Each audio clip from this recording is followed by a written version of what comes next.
pois tudo vem de ti e tudo está em ti. Oh, oh. Por ti vou caminhar, tu és a direção, o sol a meia. Oh, oh.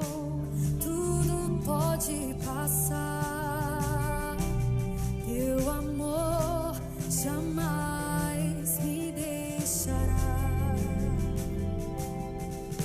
Sempre há de existir um novo amanhã preparado pra mim.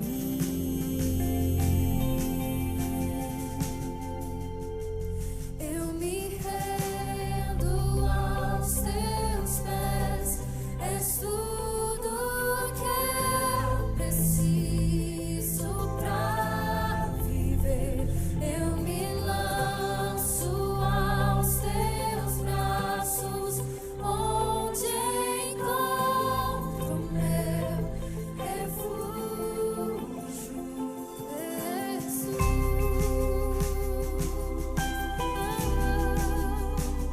Eis-me aqui, oh, Jesus.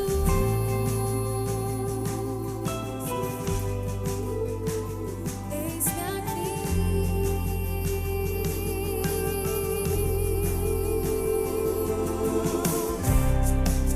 A ti eu vou clamar, pois tudo vem de ti e tudo está em ti. Oh, oh. Por ti vou caminhar, tu és a direção, o sol a meia. Tudo pode passar, teu amor jamais me deixará. Sempre há de existir um novo amanhã preparado pra mim.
Your love so great, Jesus in all things.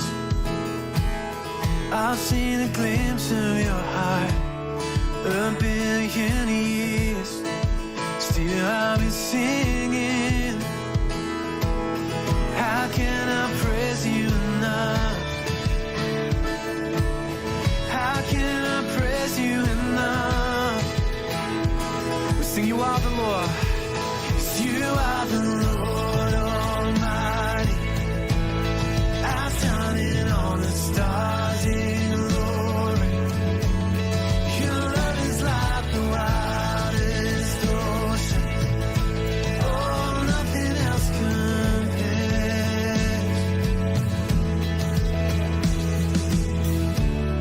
Creation calls all to the Savior.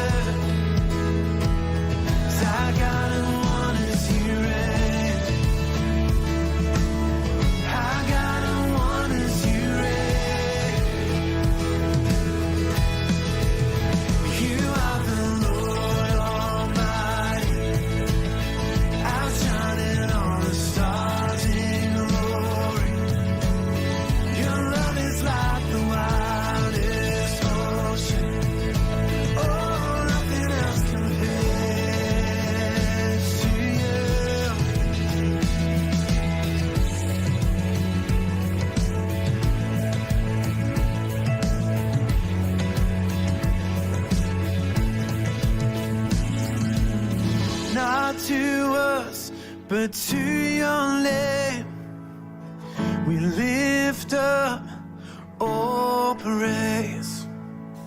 Not to us, but to your name we lift up all praise. Not to us, but to your name we lift up.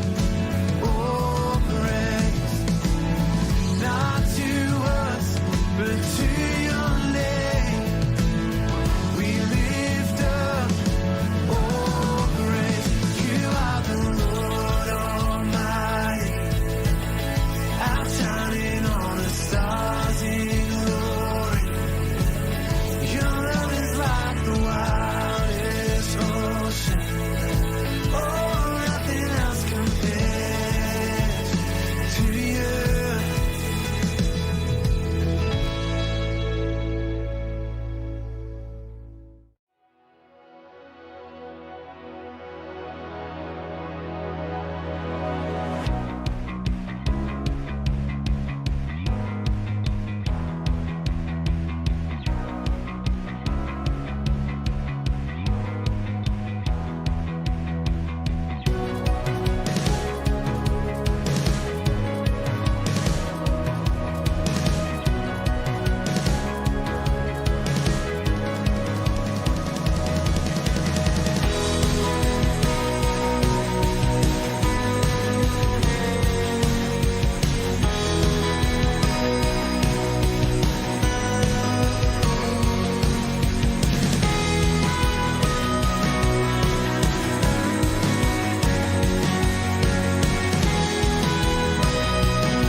Mais um culto, mais um dia, onde estamos aqui juntamente reunidos como uma família, como um corpo, e mais um dia especial para agradecer o nosso Pai. Hoje é o Dia dos Pais e não é só hoje que a gente tem que reconhecer o quanto nós amamos nossos pais, mas o nosso Pai Celestial também todos os dias está com a gente, todos os dias Ele olha por nós e nós devemos ser mais gratos a Ele. Por isso vamos reconhecer o quanto Ele é poderoso, o quanto Ele é digno, o quanto Ele deve ser exaltado o tempo todo, e que nós possamos sair da nossa zona de conforto e adorar mais a Ele e engrandecer mais a Ele todos os dias. convido para entrar nesse ambiente espiritual, convidar o Espírito Santo para o seu lar. Vamos dizer o quanto Ele é poderoso. Poderoso Deus,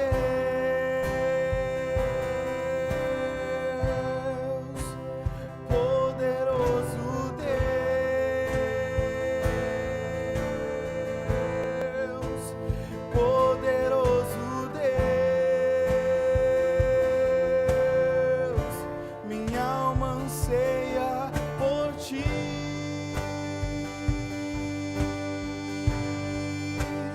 Poderoso Deus,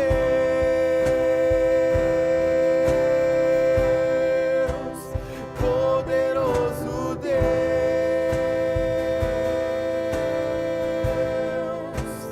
poderoso Deus, minha alma anseia por ti.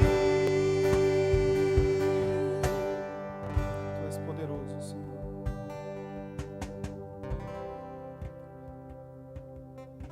Nesse mesmo Espírito, vamos adorar Ele, dizer o quanto Ele é digno, o quanto Ele é merecedor de toda a nossa adoração.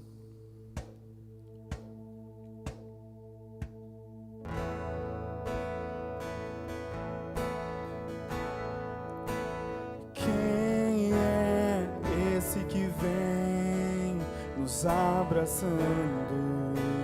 Quem é esse que vem nos constrangendo com o olhar? Ele é tão sábio, ensina em amor. Ele é tão manso, cuida dos corações. Quem é esse que vem nos abraçando? Quem é esse que vem nos constrangendo com o olhar? Ele é tão sábio, ensina em amor. Ele é tão manso, cuida dos corações. Ele entrou em casa, Ele está na mesa. Ele nos observa, sabe que o esperamos. E ao partir o pão, os nossos olhos se abrem. Reconhecemos quem Tu és. E ao som da Tua voz, os nossos corações queimam de amor, queimam de amor. Nós arrumamos a casa, perfumamos ela toda, nós preparamos a mesa. Tome o lugar de honra. Nós arrumamos a casa, perfumamos ela toda, nós preparamos a mesa. Tome o lugar de honra. Tome o lugar de honra. Tome o lugar de honra.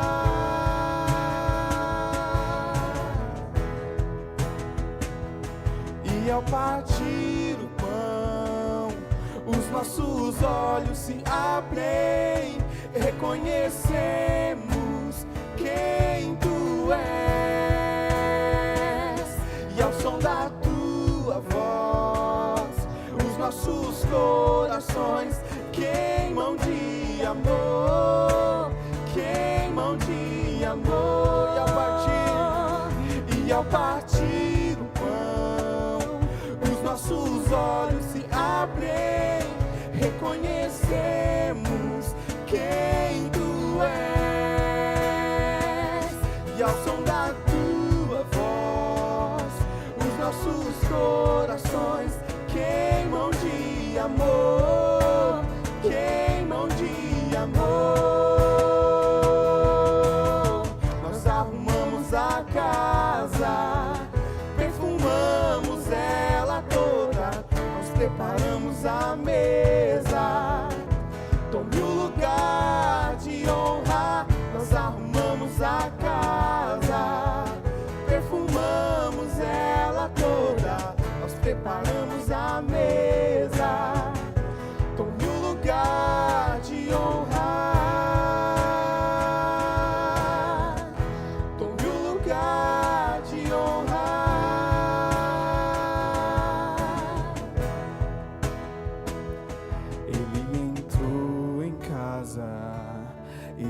está na mesa, Ele nos observa, sabe que o esperamos, e ao partir do pão, os nossos olhos se abrem, reconhecemos quem Tu és, e ao som da Tua voz, os nossos corações queimam de amor, queimam de amor.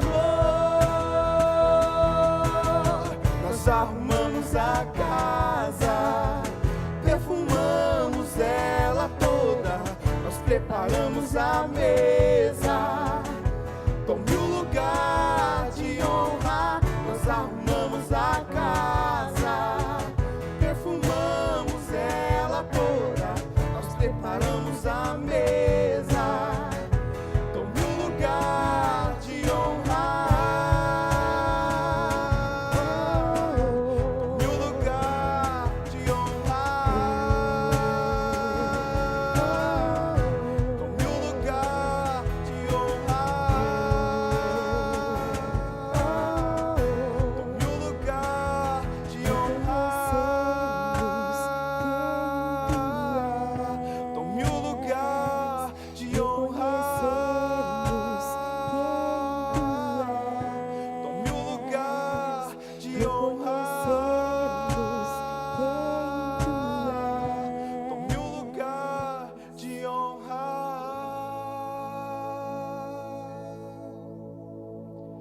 Amém, Senhor. Quero ler um versículo com os irmãos.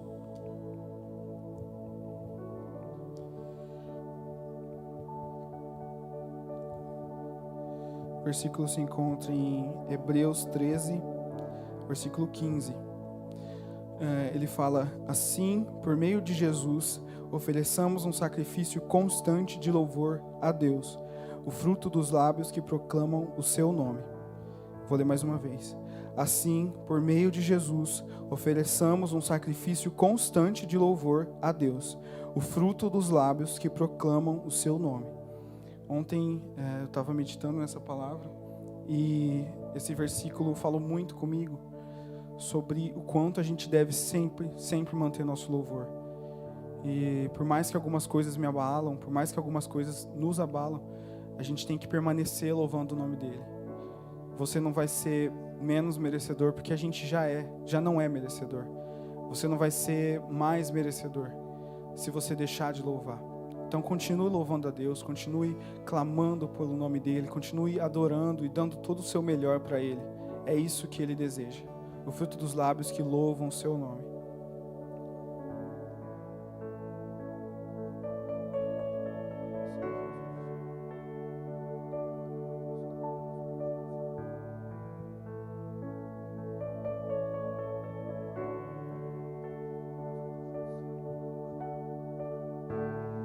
Meu Jesus,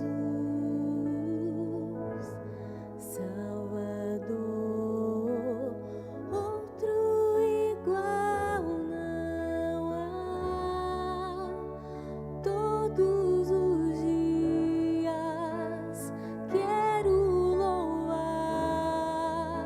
as maravilhas de teu amor.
é digno de receber a honra e a glória, a força e o poder. Ao Rei eterno e imortal, invisível, mais real, a Ele ministramos o louvor.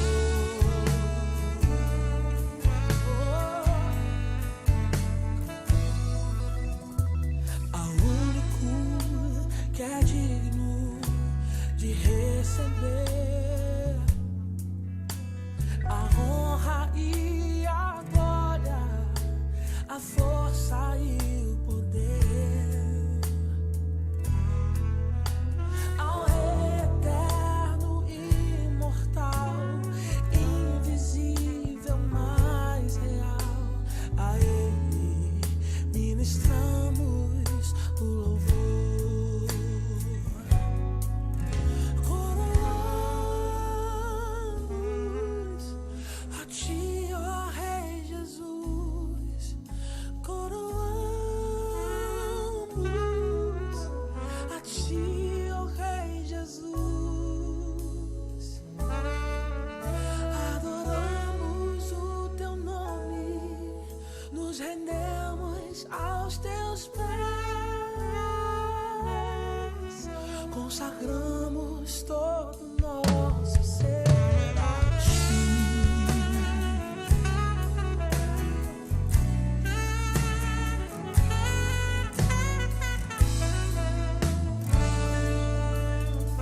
Ao único que é digno de receber a honra e a glória, a força e o poder. Ao Rei eterno e imortal, invisível, mais real, a Ele ministramos o louvor. Coroamos a Ti, ó Rei Jesus. Coroamos a Ti, ó Rei Jesus. Adoramos o Teu nome, nos rendemos aos Teus pés, consagramos todo nosso ser a Ti. Coroamos a Ti, ó Rei Jesus. Coroamos a Ti, ó Rei Jesus. Adoramos o Teu nome, nos rendemos aos Teus pés, consagramos todo nosso ser a Ti. Consagramos todo nosso ser a Ti. Consagramos todo nosso ser a Ti.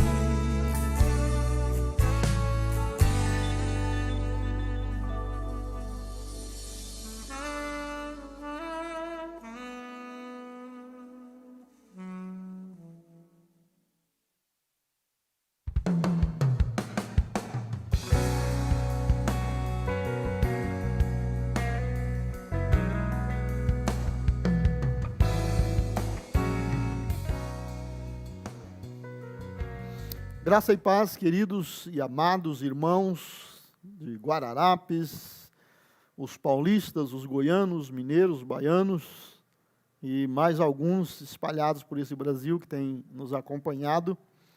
Nós louvamos a Deus pela oportunidade de estarmos juntos para celebrar ao Senhor e também praticarmos a palavra de Deus, meditando e aplicando nas nossas vidas.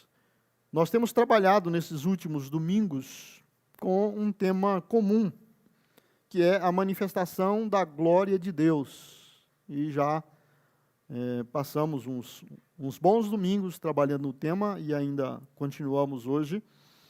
E hoje vamos falar sobre a manifestação da glória de Deus como aprovação. A glória de Deus é revelada na Bíblia também como uma maneira de Deus se revelar para aprovar uma obra, um trabalho que alguém ordenado por Ele fez, e Ele então está dando a sua aprovação. E a gente pode pensar nisso no ministério, na nossa família, podemos pensar em muitas coisas boas que nós queremos a aprovação de Deus. Constantemente nós oramos e dizemos, né, que seja feita a vontade de Deus, que a vontade de Deus nos acompanhe. Então, quando fazemos algo e Deus aprova, a gente percebe a manifestação da graça de Deus, da glória de Deus naquela ação. Isso é muito gostoso, é muito maravilhoso. Nós vamos basear o nosso tema hoje, o nosso estudo, no livro de Êxodo, no capítulo 40. Já passamos pelo capítulo 19, pelo 24, e agora estamos no 40, dos versos 33 ao 38. Nós vamos ler e depois nós vamos orar. Nós estamos usando, pelo menos na leitura básica, essa Bíblia na nova versão transformadora. É uma linguagem bem gostosa de se ler, de se compreender. E se você tem uma versão comum, não tem problema, não altera muito não. Êxodo 40, 33 a 38.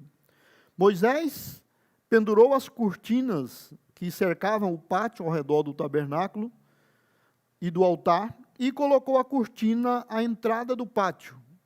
Assim Moisés finalmente terminou o trabalho. Então a nuvem cobriu a tenda do encontro e a glória do Senhor encheu o tabernáculo. Moisés não podia mais entrar na tenda do encontro, pois a nuvem estava sobre ele e a glória do Senhor a enchia. Sempre que a nuvem se levantava de cima do tabernáculo, os israelitas seguiam viagem. Mas, se a nuvem não se levantava, permaneciam onde estavam até a nuvem se elevar. Durante o dia, a nuvem do Senhor pairava no ar acima do tabernáculo, e à noite fogo ardia dentro da nuvem, de modo que todo o povo de Israel podia vê-la. E isso ocorreu ao longo de todas as jornadas dos israelitas. Amém? Obrigado, Pai. Obrigado, Senhor Jesus. Obrigado, Espírito Santo, por ministrar nas nossas vidas e por compartilhar conosco a Tua natureza, a Tua santidade e manifestar a Tua glória através da Tua bondade, nos guiando pelos caminhos da Tua palavra para edificar a igreja e confortar os corações e sermos abençoados em servir ao Senhor. Te louvamos, te agradecemos e abençoamos cada pessoa, cada família ao encontro da nossa transmissão, que estão nos assistindo, que estão participando conosco e que tem uma vida, tem uma família, tem um ministério, tem um compromisso com o Senhor e com a Tua vontade. Que nessa noite a Tua graça se manifeste, abençoando cada um de todos nós. É a nossa oração em nome do Senhor Jesus. Amém. A manifestação da glória de Deus tem propósitos para a vida dos adoradores, especialmente produzir adoração, produzir louvor e produzir conhecimento da pessoa de Deus. Temos enfatizado a cada semana que a manifestação da glória de Deus é a revelação da sua própria natureza, da sua essência, com a finalidade de a pessoa conhecer a obra de redenção, né, e ser alcançado com a salvação e com a bênção de Deus. Então, quando a glória de Deus se manifesta, ela quer especialmente produzir adoração, produzir louvor e conhecimento, né, da pessoa de Deus em cada um dos adoradores. Nós vemos aqui o final daquela revelação, quando Deus mandou Moisés recolher ofertas, fazer um tabernáculo, e quando Moisés fez isso, que os artífices completaram o trabalho e vieram entregar a Moisés, então era a hora de Moisés levantar o tabernáculo e inaugurar. Lembrando que o tabernáculo passou a ser o centro do culto e das atenções da nação israelita. Eles saíram do Egito, aquele grupo grande de ex-escravos, não tinham organização como Estado, nada muito legalizado ainda, e Jetro deu uns conselhos para Moisés esquematizar um sistema que ajudasse ele a conduzir o povo, e então Deus foi organizando. E o tabernáculo que Deus mandou Moisés fazer ficava no centro do acampamento. O lugar de adoração, o lugar da manifestação de Deus, geograficamente estava no centro e espiritualmente, posicionalmente, também era o centro da vida da nação. A adoração, o louvor, o culto estava ali no tabernáculo, né? E lá no Santo dos Santos, no lugar mais sagrado do tabernáculo, estava a Arca da Aliança.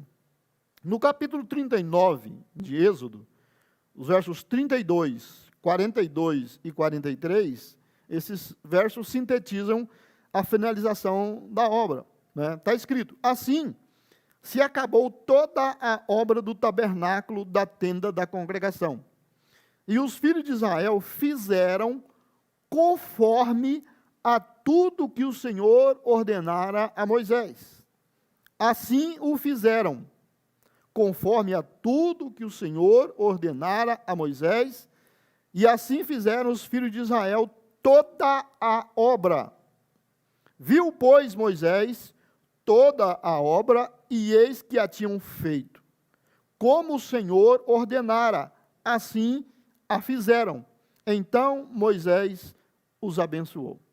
Então o texto enfatiza várias vezes que eles fizeram exatamente como Deus deu a ordem. O povo doou as ofertas do jeito que Deus mandou, os artífices fizeram o trabalho do jeito que Deus mandou, né? E agora chegaram para Moisés, está prontinho, peça por peça, e Moisés foi lá e ticou uma por uma, conferiu realmente. E então Moisés, né, abençoou o povo, os artífices, as pessoas que ajudaram a construir aquilo e fazer exatamente como Deus havia mandado. Vamos pensar assim, fazendo o dever de casa. Começo, meio e fim. Você já ouviu isso? São palavras muito simples, mas que encerram grandes verdades, especialmente quando se trata de responsabilidades que nos foram dadas por Deus. Depois de várias etapas, muitos desafios superados, né, ver chegar o momento que podemos nos apresentar diante de Deus e dizer: Senhor, aqui está como o Senhor me ordenou fazer, está pronto, está feito. Isso é maravilhoso. Que Deus seja sempre glorificado nas nossas atitudes de fé, de obediência, ao findarmos cada projeto que da parte dele nos for confiado e nos vier à mão.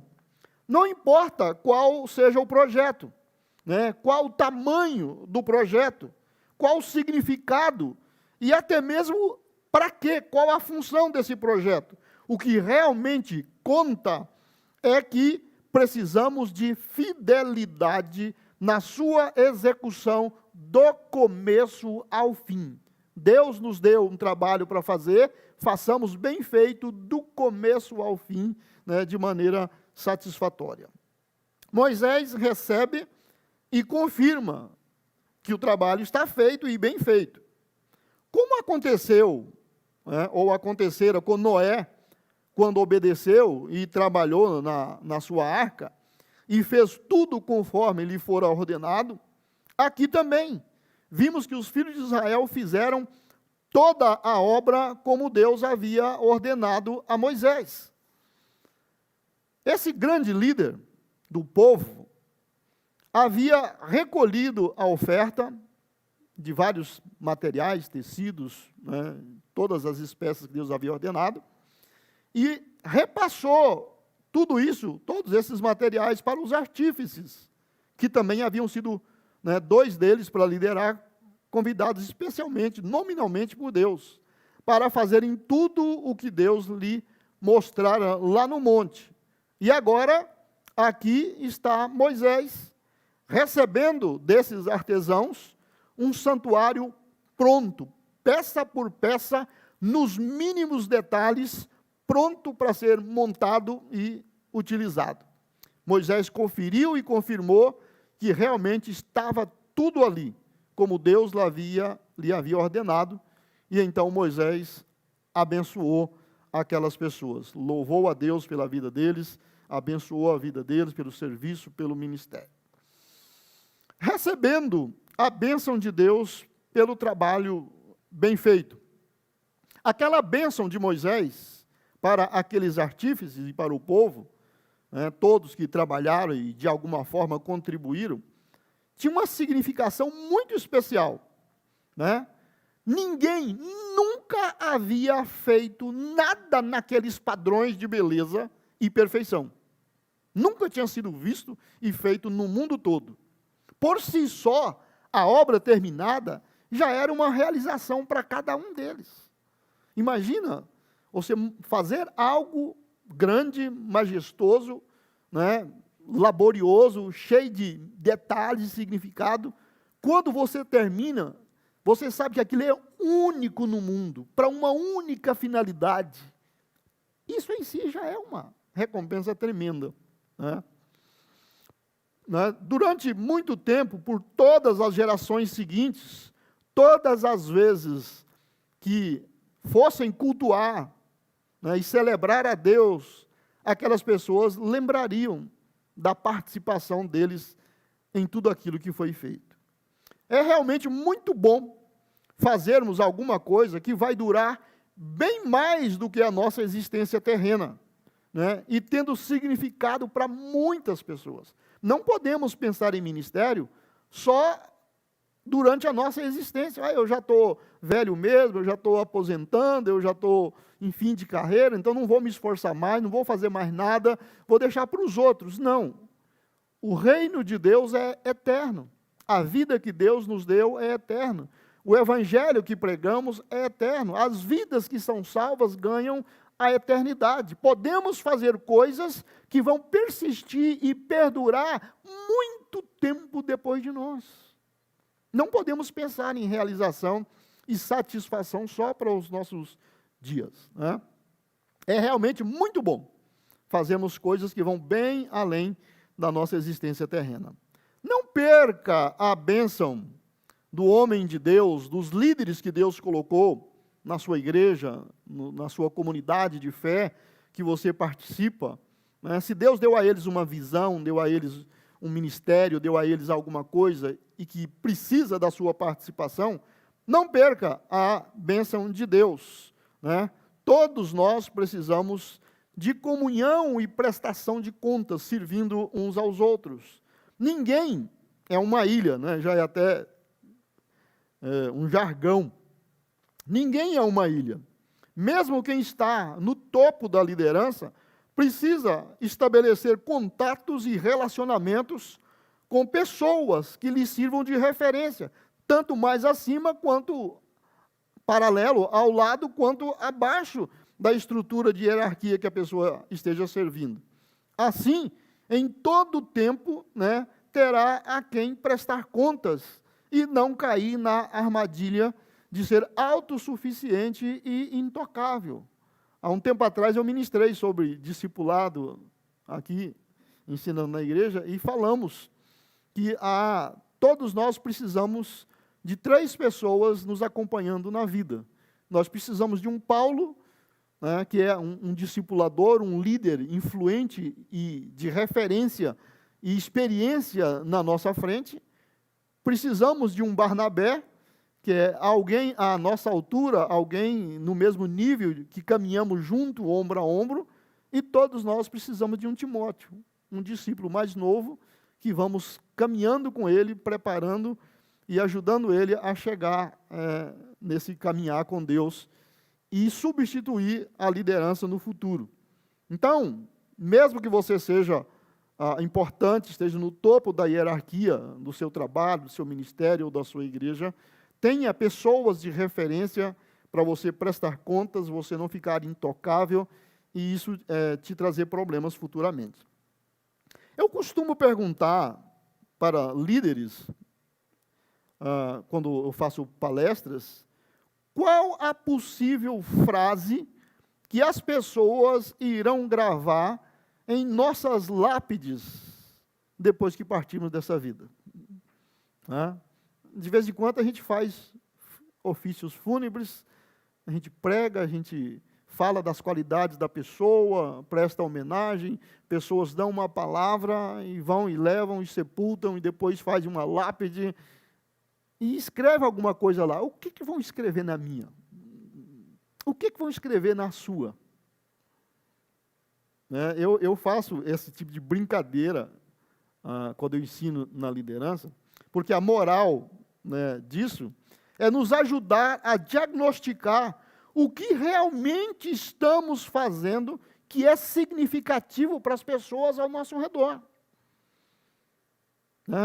De tudo que eu faço, de tudo que eu prego, seja lá o ofício, o trabalho, os relacionamentos que eu tenho, como pastor ou não, como líder ou não, como um membro de igreja, como um cidadão comum, o que você faz, o que isso impacta, o que isso influencia as pessoas ao seu redor. Que marca vai sobrar quando você não estiver mais aqui? O que será lembrado? Então, isso vai nos ajudar a redirecionar as nossas ações. Imagina você examinar e depois, nossa, tudo que eles vão escrever lá foi-se. Tem um rei na Bíblia que descreve-se, eu acho que não escreveram isso, mas a descrição da Bíblia fala que foi-se sem deixar de si saudade. Você já imaginou? Uma pessoa que morreu, foi sepultada e ninguém quer nem saber o endereço. Não deixou nada para se lembrar, não deixou nada para ser homenageado. Não podemos pensar e não podemos deixar que isso aconteça, e algumas coisas dependem de nós. Por quais coisas gostaríamos de ser lembrados? Depois que eu for, o que seria que eu gostaria que lembrassem do Jason? Uma mulher fez um gesto de doação e amor a Jesus, que foi reprovado pelos discípulos que estavam presentes. Mas Jesus não só a defendeu, como também prestou uma homenagem inesquecível a ela.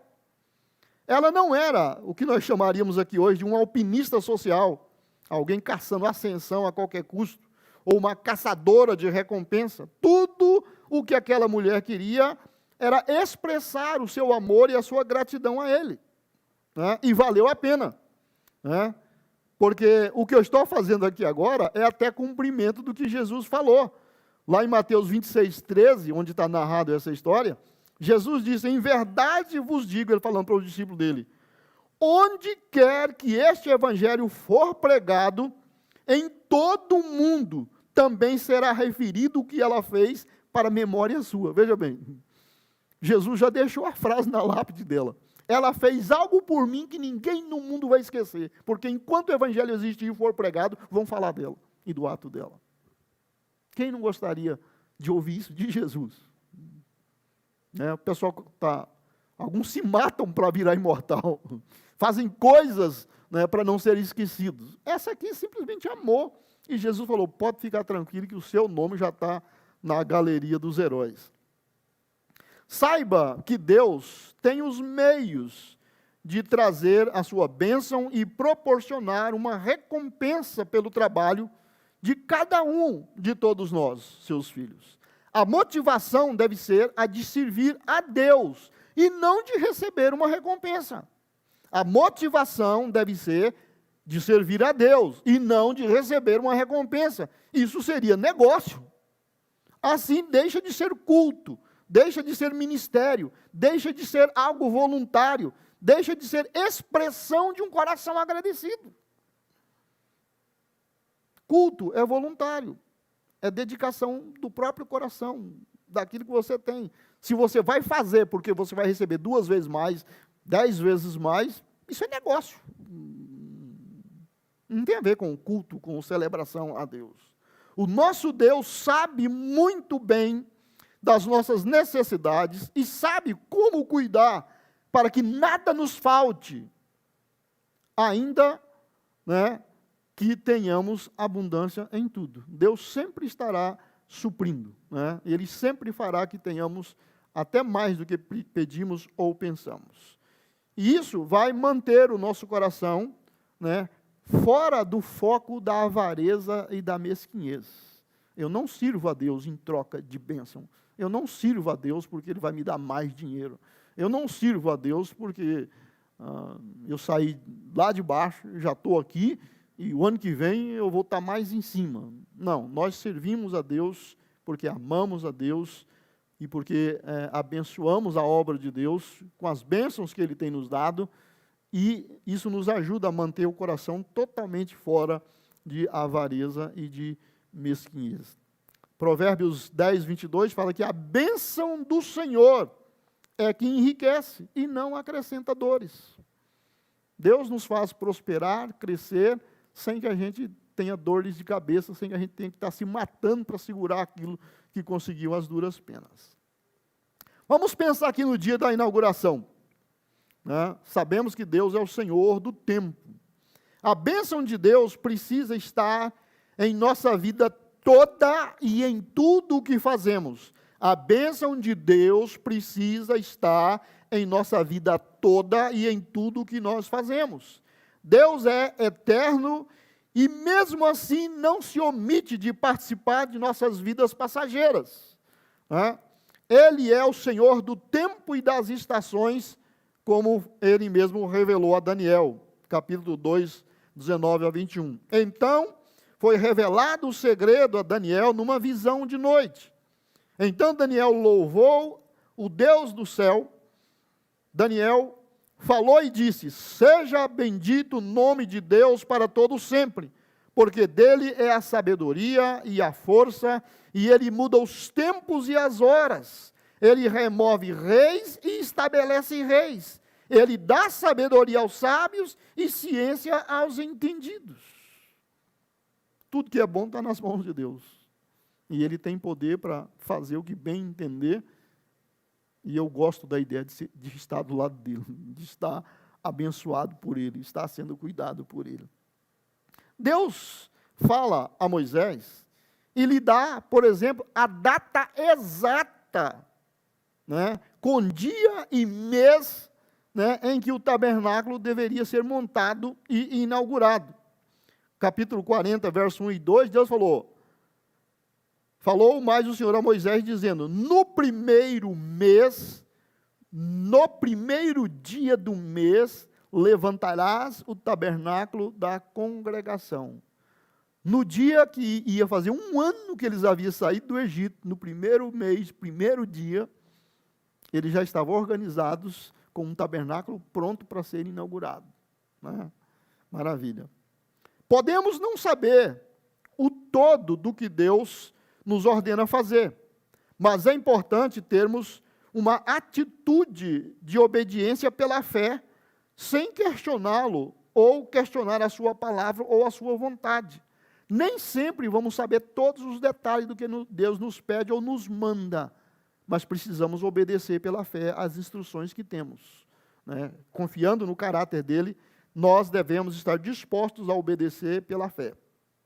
Ele sabe por que e quando as coisas devem ser feitas.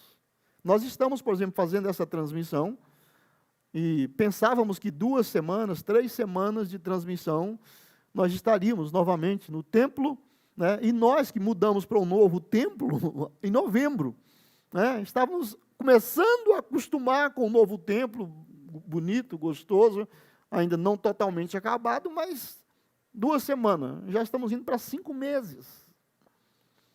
E olha que na época Deus havia nos instruído a nos preparar como igreja para um tempo sem templo. Eu falei isso, eu preguei isso na igreja várias vezes e ensinei medidas de convivência para a igreja Eu falei, eu não sei como isso vai acontecer. Em outros países eu sei que tem perseguição, as autoridades fecham os templos, proíbem cultos. No Brasil não temos esse perigo agora, mas não sei. Mas como Deus está me dando essa instrução e está cobrando isso no meu coração, nós vamos treinar, vamos fazer alguma coisa. E olha aí, já estamos 5 meses de vivência sem templo e provavelmente vamos algum tempo a mais, mas o que vale é cultuar a Deus. Onde, como, as instalações, né, isso para nós é indiferente. Deus habita no nosso coração e é aí que deve estar o verdadeiro culto. Né? Então, ele sabe por que e quando as coisas devem ser feitas. O último capítulo do livro de Êxodo, o capítulo 40, narra a fase final da construção e finaliza com a descrição de como foi o primeiro culto que aconteceu ali no tabernáculo. Vale muito ler esse texto. Eu aconselharia você pegar o capítulo 40 e, na sua casa e sentar depois e ler vagarosamente, conferir os detalhes, né? E especialmente prestar atenção nesses detalhes, porque eles fazem diferença no que nós chamamos de servir a Deus, ou fazer a obra de Deus. Tem detalhes ali no tabernáculo que a gente diz, gente, isso é bobagem, qual a diferença? Ser assim ou assim? Marrar assim ou marrar desse jeito? Tinha sacrifício que uma parte dele tinha que ser levantado assim, tinha outro que tinha que ser feito assim. Gente, qual é a diferença? Se Deus diz que o certo é assim, se Deus diz que o certo é assim, se o Deus diz que tem que ser azul, se Deus diz que tem que ser assim e assim, então a gente tem que entender que aquilo e tudo era simbólico, representando a obra completa da redenção. Então, os detalhes são importantes sim. Não é verdade que Deus só quer o coração e o resto pode ser feito de qualquer jeito, ou do jeito que eu cultuar está certo, Deus vai receber, porque o que vale é... Não, não é assim não. Deus é Deus, Ele é Senhor absoluto, né? E Ele tem coisas que Ele exige a maneira certa, e no servir a Deus nós precisamos observar algumas coisas. Não é cerimônia ou ritual, aquilo que Deus diz que tem que ser naquela forma. Santidade na preparação. Falando a Moisés, o Senhor pormenorizou a montagem do tabernáculo. Inclusive, Deus deu a sequência de como era para ser montado. Né? Deus pormenorizou a montagem do tabernáculo numa sequência precisa e a colocação de cada objeto e cada utensílio no seu devido lugar. Falou sobre a unção apropriada daquelas peças, né, de como fazer isso, para santificá-los, para prepará-los.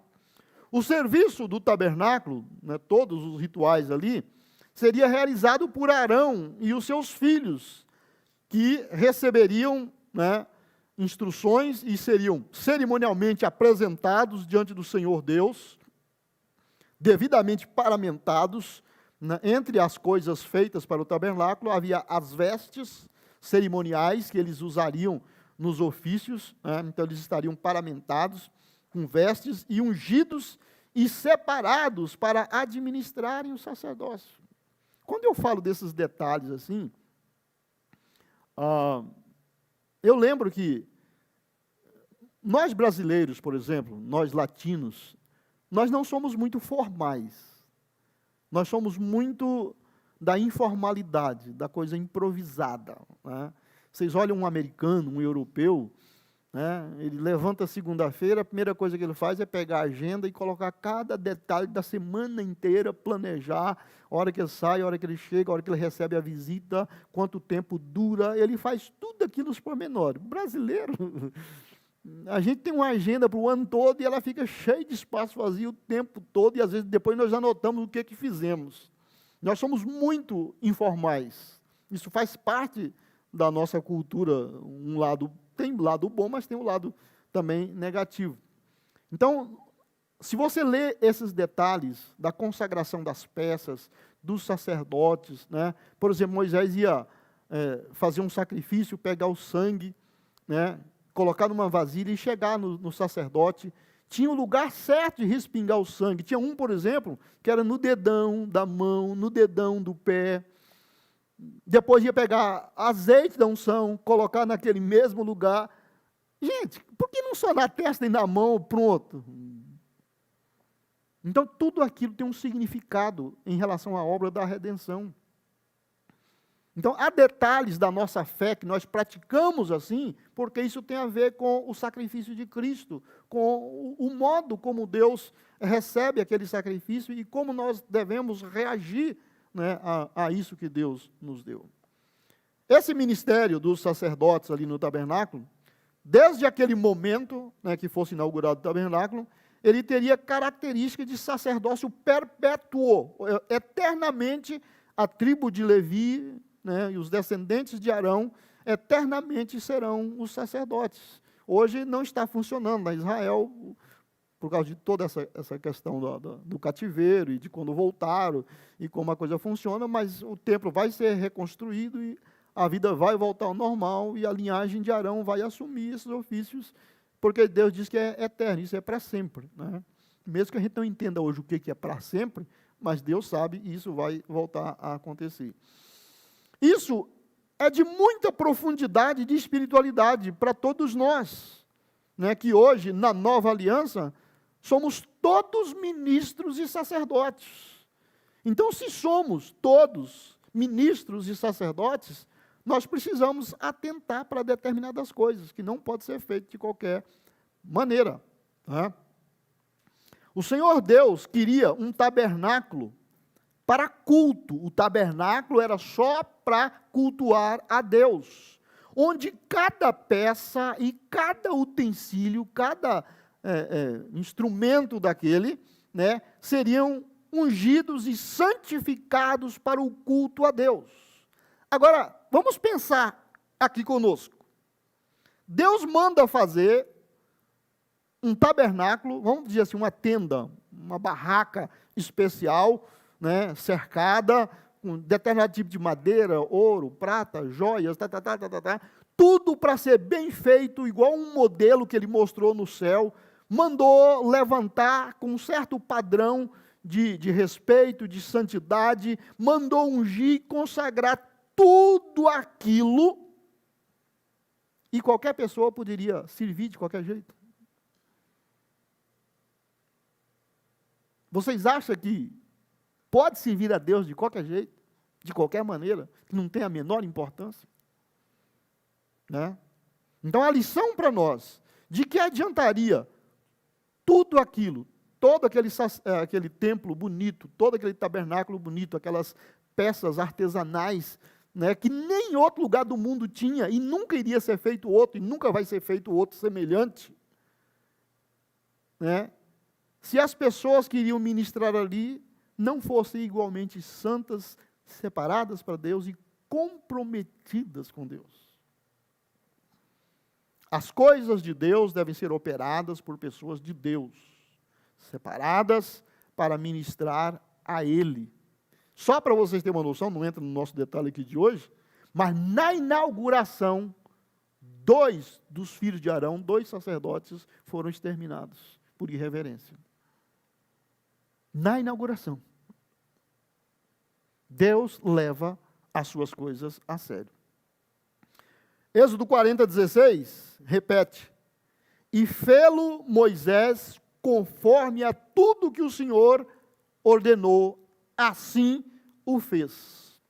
Quando chegou o grande dia, né, no primeiro dia do primeiro mês do segundo ano, né, da saída deles do Egito, na celebração do primeiro ano, inauguração, já entrar pelo segundo ano da saída do Egito, Moisés levantou o tabernáculo, colocou cada coisa no seu devido lugar, exatamente como Deus havia ordenado.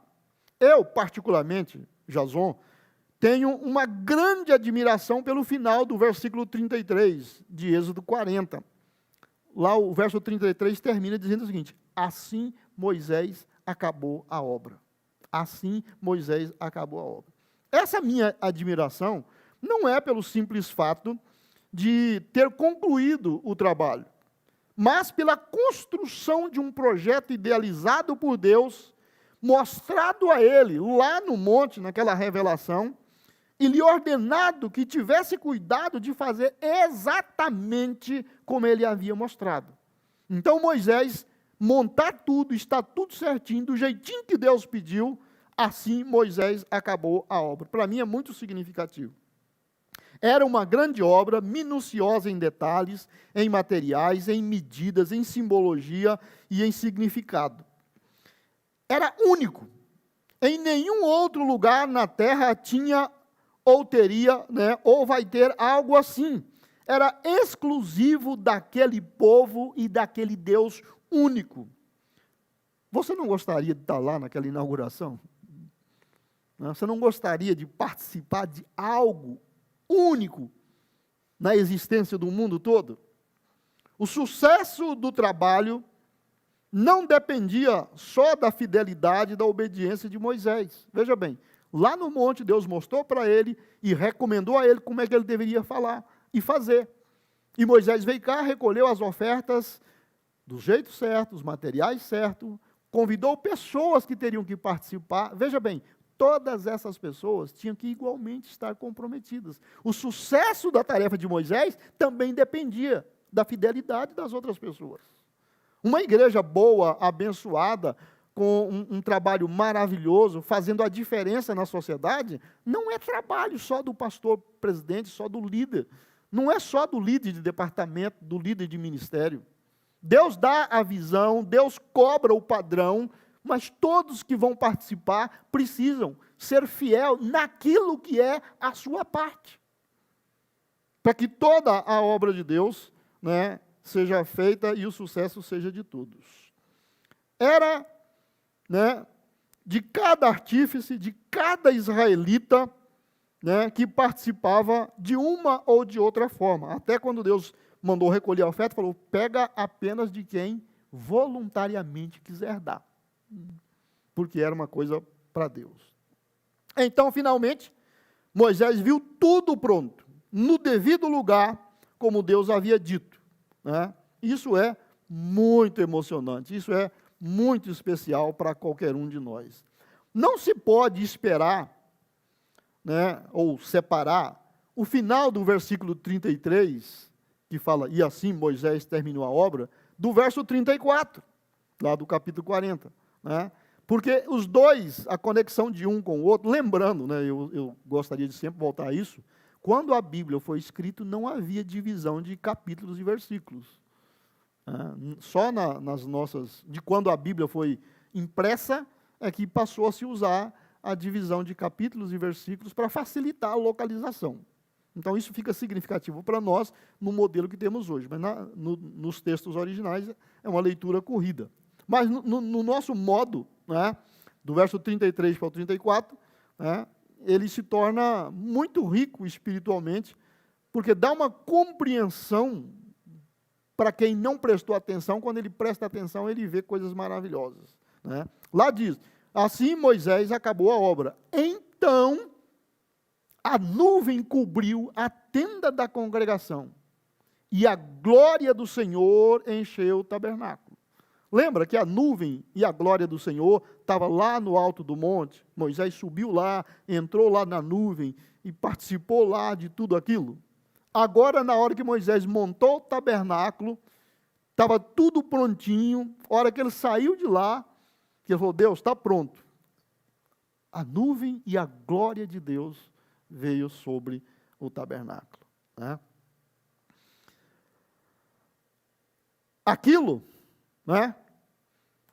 significa que nós acabamos a nossa parte. E quando acabamos a nossa parte, Deus imediatamente manifesta a sua glória, o seu fogo, aprovando aquilo que foi feito. Essa manifestação da nuvem, da glória de Deus ali, é a inteira aceitação do trabalho que Moisés e o povo havia feito.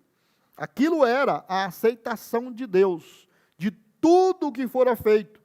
O fogo de Deus se manifesta onde Deus dá a sua aprovação. Levíticos, capítulo 9, 23 e 24, está falando desse momento onde isso foi montado. Então entraram Moisés e Arão na tenda da congregação, depois que terminaram de montar. Depois saíram e abençoaram o povo, e a glória do Senhor apareceu a todo o povo, porque o fogo saiu de diante do Senhor e consumiu o holocausto e a gordura sobre o altar, o que vendo todo o povo jubilaram e caíram sobre as suas faces. Moisés montou tudo, colocou o holocausto sobre o altar e saiu e abençoou o povo. Olha, irmãos, terminamos. E aí Deus se manifestou e Deus acendeu, o fogo de Deus acendeu as chamas, né, lá no altar. E depois veio a ordem. Né? Esse fogo santo, saído da presença de Deus, consumiu o primeiro holocausto e acendeu a chama do altar, que jamais deveria ser apagado. Aquele fogo aceso ali foi fogo sagrado, veio de Deus, né, lá do meio da glória de Deus, e os sacerdotes teriam agora a responsabilidade de, para todo sempre e eternamente, mantê-lo aceso. Até o Levítico 6,13 é um texto que nós repetimos todos os dias nas nossas reuniões de oração ao final. E o fogo arderá sobre o altar e não se apagará. Então eles tinham esse cuidado o tempo todo, 24 horas por dia, os sacerdotes se revezavam para manter as chamas do altar acesas. Não acenderia de outro modo. Então, aquela frase que nós citamos no final da oração é o resultado da glória de Deus aprovando aquilo que fizemos, e em oração nós queremos que, né, o fogo arderá continuamente sobre o altar sem apagar. Não vamos deixar de orar, de adorar, jamais.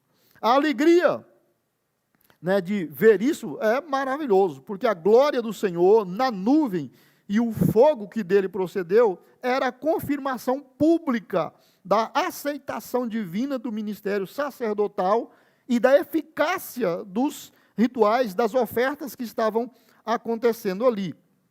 O fogo tem sido considerado como sendo um símbolo sagrado por quase todos os povos e por quase todas as religiões. O fogo tem sido sempre, né, considerado um símbolo sagrado. E é isso que nós vamos ver. Como símbolo, o fogo ilustra muitas verdades bíblicas. Estou falando de fogo de Deus, fogo espiritual.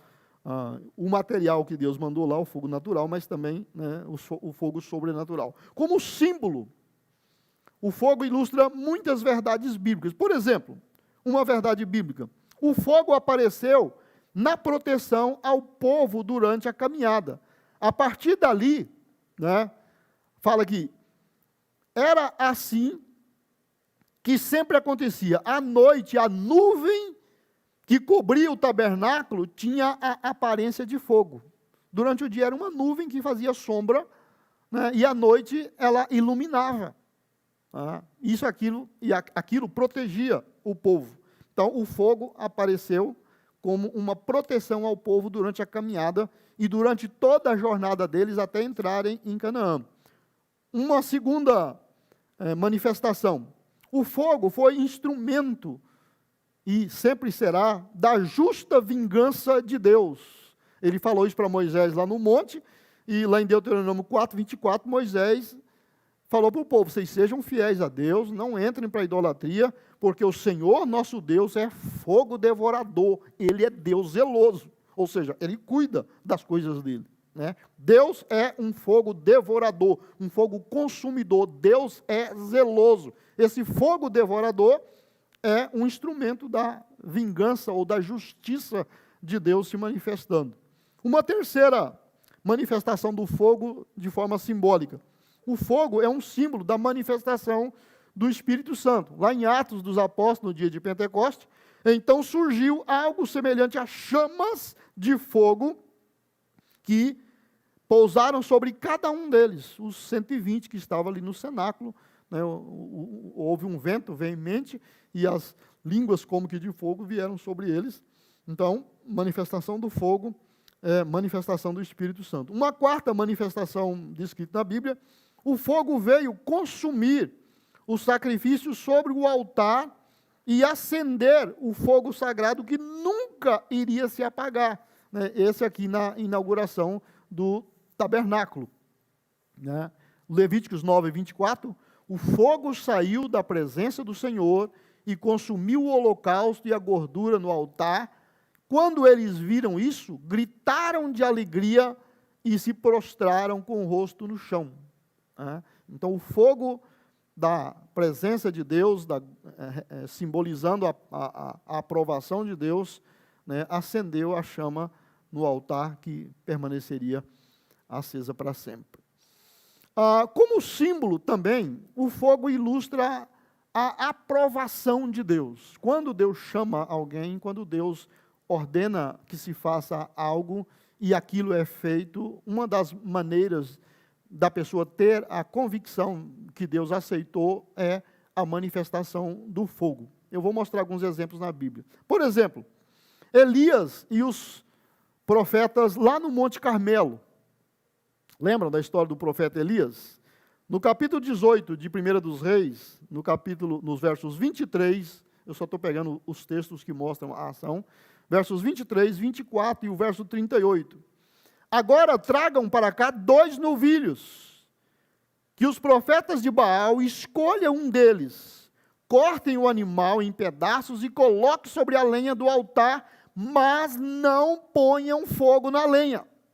Eu prepararei o outro novilho e colocarei sobre a lenha no altar, mas não porei fogo na lenha. Então invoquem o nome do seu Deus, e eu invocarei o nome do Senhor. O Deus que responder com fogo, esse é o Deus verdadeiro. E todo o povo concordou.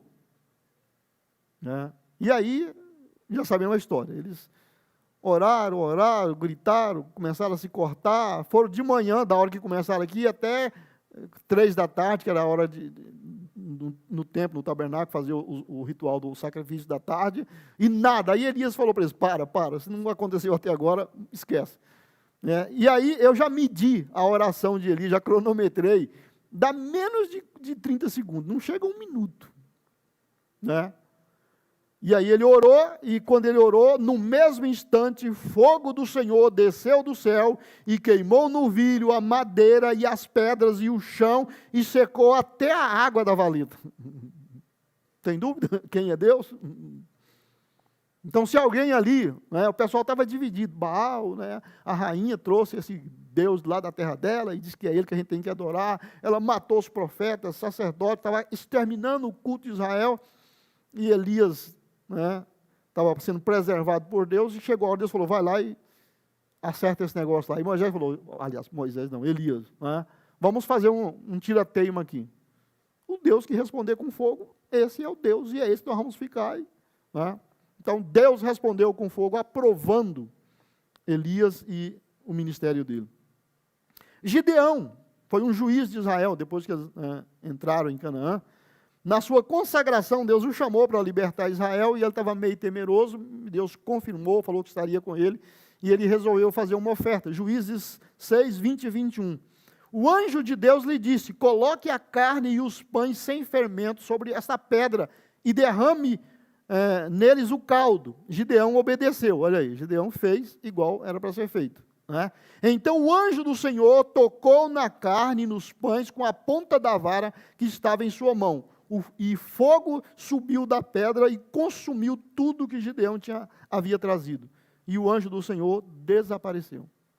Vocês lembram que também no caso de Elias lá, Elias fez o altar, colocou tudo em ordem, simbolizando as 12 tribos de Israel, e depois orou. Aqui Gideão fez o sacrifício, colocou, quando ele terminou, o anjo operou. Sempre tem, quando a gente termina a nossa parte, é que Deus opera. Os pais de Sansão, quando receberam a notícia que teria um filho que iria libertar Israel, eles ofereceram um holocausto. Né? Juízes também, no capítulo 13, versos 15, 16 e 19 e 20. Manoá, se tornou o pai de Sansão, disse ao anjo do Senhor, por favor, fique aqui até prepararmos um cabrito para o Senhor. Está bem, só que não comerei nada, respondeu o anjo do Senhor. mas você pode preparar um holocausto como sacrifício ao Senhor. Manoá ainda não havia percebido que era o anjo do Senhor. Ele pensou que era um profeta, alguém.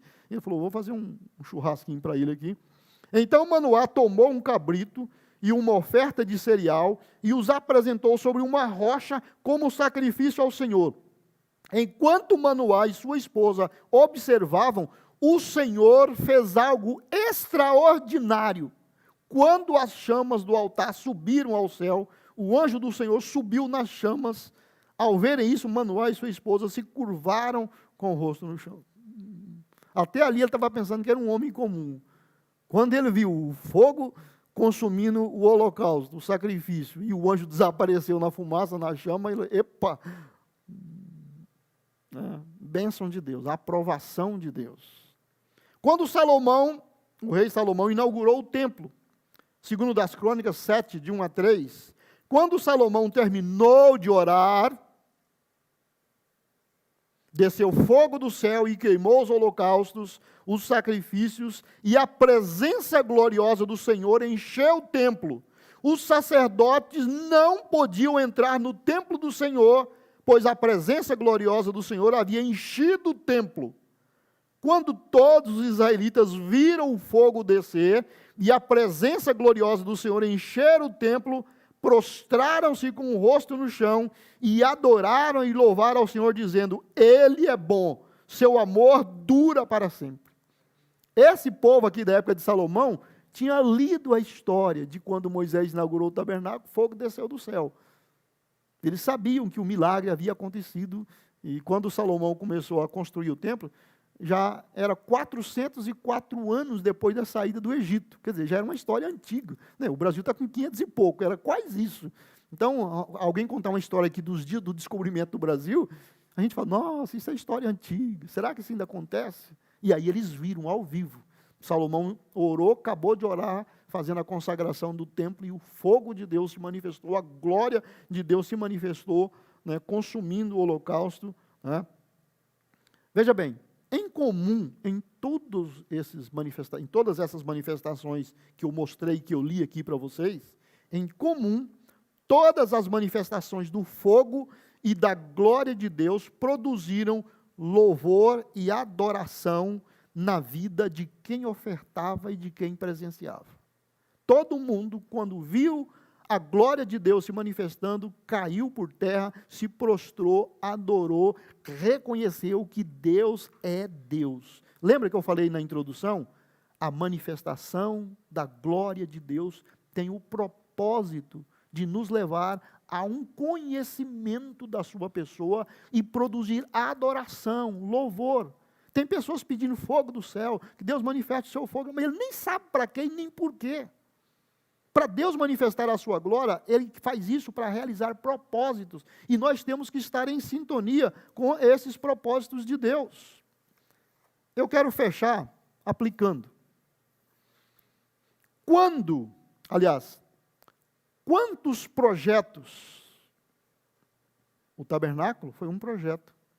A arca de Noé foi um projeto. O templo de Salomão foi um projeto.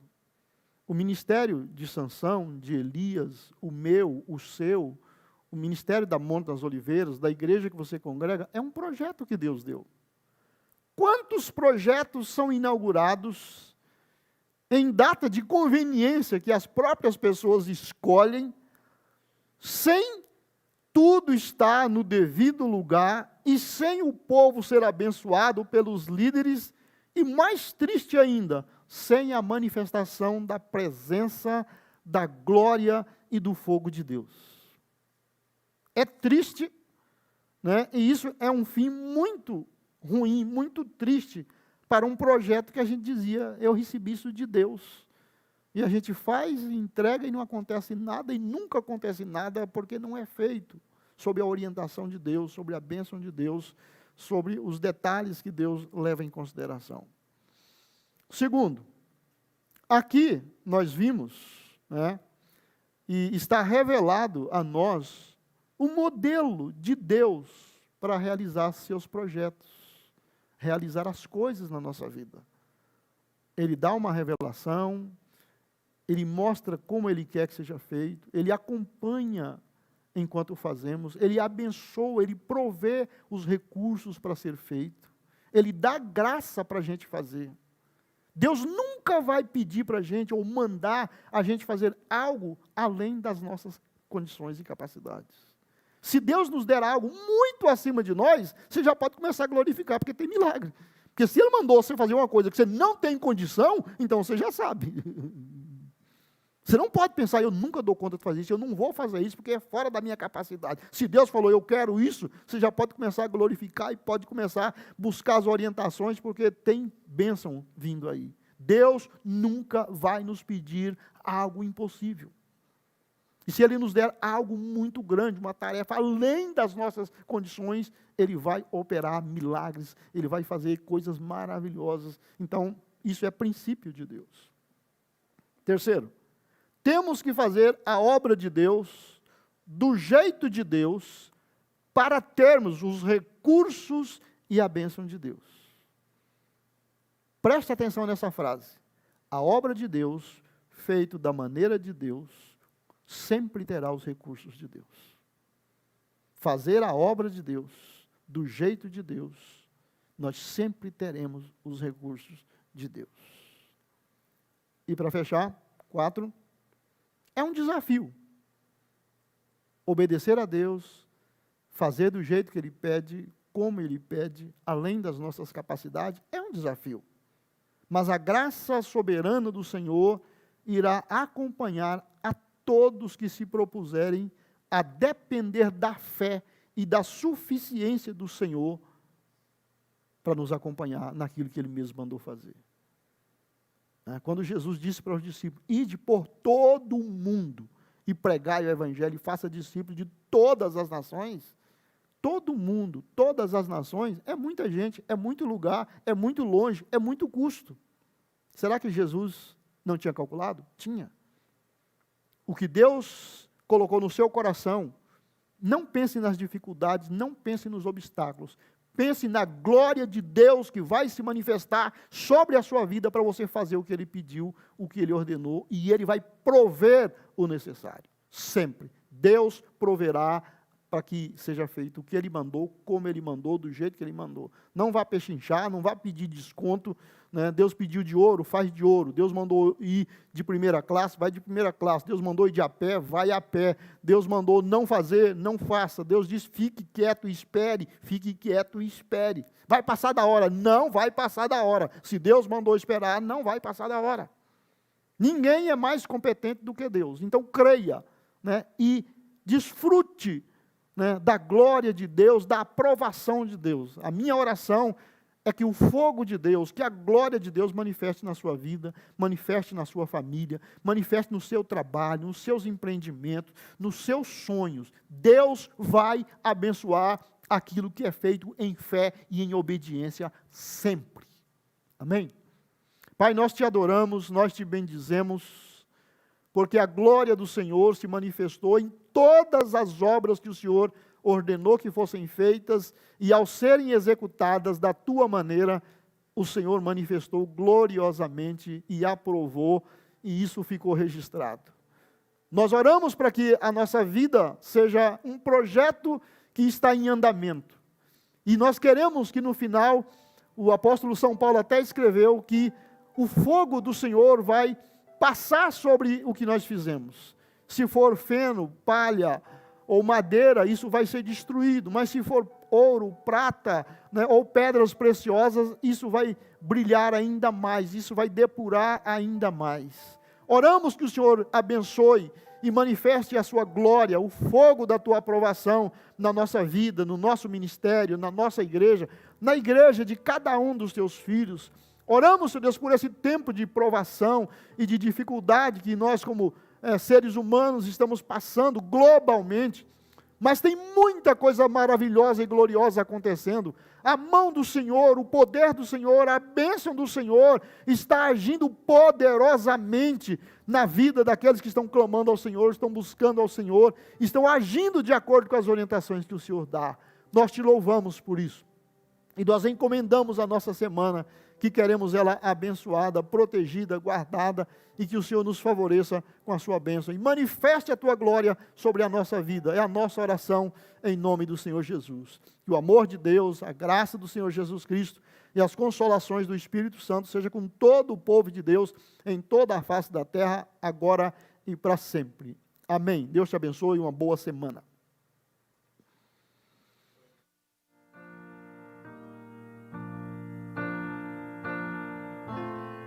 Deus vai na frente, abrindo caminho, quebrando as correntes, tirando os espinhos, ordena os anjos pra contigo lutar. Ele abre as portas pra ninguém mais fechar. Ele trabalha para o que nele confia, caminha contigo de noite ou de dia. Erga essas mãos, sua bênção chegou. Comece a cantar com muito louvor.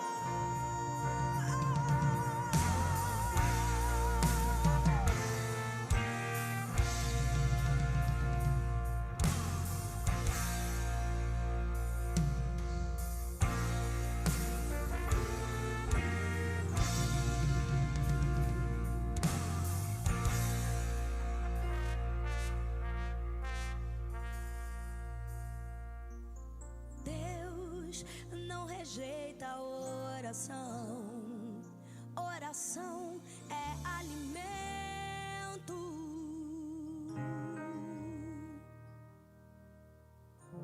Nunca vi um justo sem resposta ou ficar no sofrimento. Ele não deixa, não, não, não, não. Basta somente esperar o que Deus irá fazer.